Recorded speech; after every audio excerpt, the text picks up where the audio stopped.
Mr. Munger and Mr. Buffett, after a 15-year period of market underperformance, you're cautious about predicting Berkshire being able to outperform the market in the future.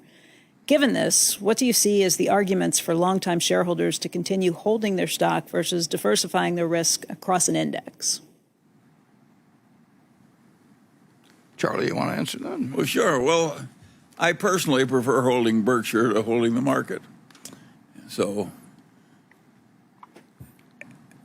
I'm quite comfortable holding Berkshire. I think our businesses are better than the average in the market. Is it because you don't think the market values it fairly? Well, these are just accidents of history, and things are fluctuating at all times. But on a composite basis, I'd bet on Berkshire over the market. That's assuming we're all dead. I recommend the S&P 500 index fund, and have for a long, long time to people. And I've never recommended Berkshire to anybody because I don't want people to buy it because they think I'm tipping them into some side. Never. I mean, no matter what it was selling for.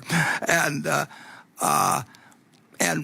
you know, I've made it public. On my death, there's a fund for my then widow, and 90% will go into an S&P 500 index fund and 10% of Treasury bills. And on the other hand, I'm very happy having my future contributions to a group of charities that will be spread over 12 years or so after my death to stay in Berkshire. I think the odds are Berkshire is, yeah, I like it, but I'm not. I do not think the average person can pick stocks.